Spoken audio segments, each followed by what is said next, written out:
H.R. 343, Community Parks and Revitalization Act.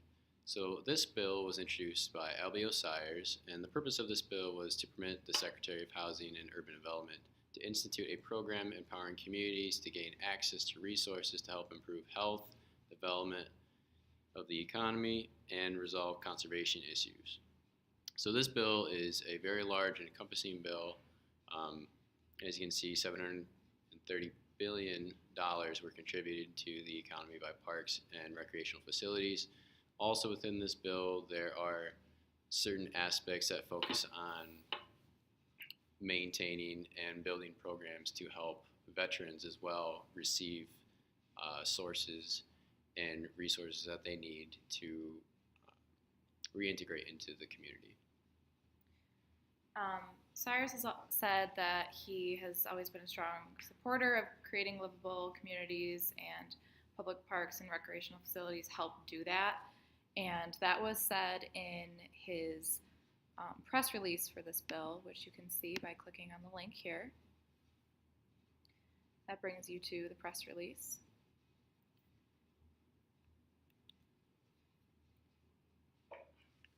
So some of the potential outcomes that this bill was looking to bring to the table was to increase resources for the community that can address health and the economy and conservation of the environment, to kind of jumpstart urban area development for maybe developments or urban areas that aren't as developed so far, decreasing chronic diseases and trying to improve the outcomes of them that are already existing, trying to decrease areas of high crime, trying to promote local agencies to work together, coming up with therapeutic recreation services with those parks and recreation facilities for injured or disabled veterans, and to encourage the use of resources that benefit the environment.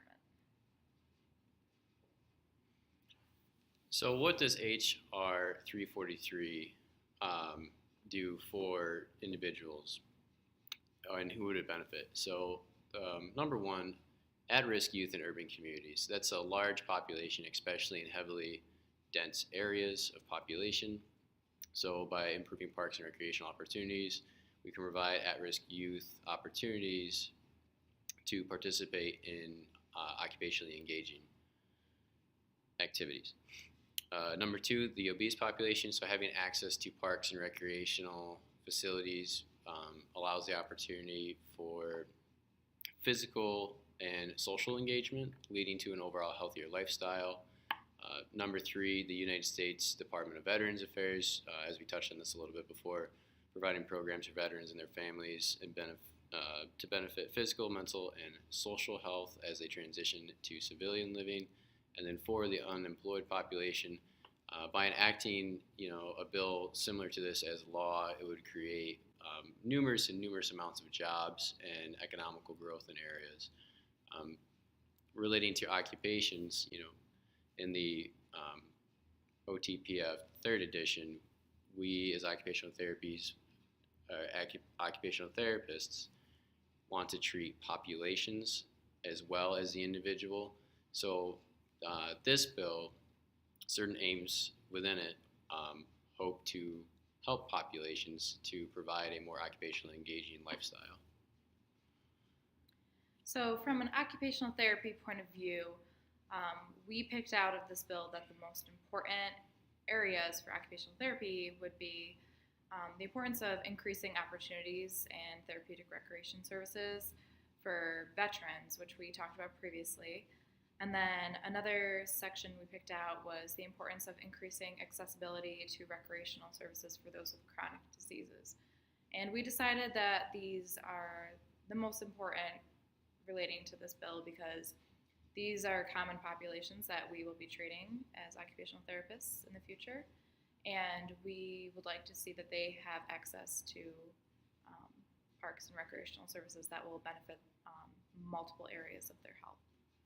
And by enacting a bill similar to this and creating all this infrastructure, this provides us as occupational therapists a even higher amount of resources that we can provide to our patients and clients to provide these sources for them to get out and promote a more occupationally engaging and healthy physical, social, and mental well-being. So we encourage you to contact your representative today. We have provided a link to find out who your representatives are.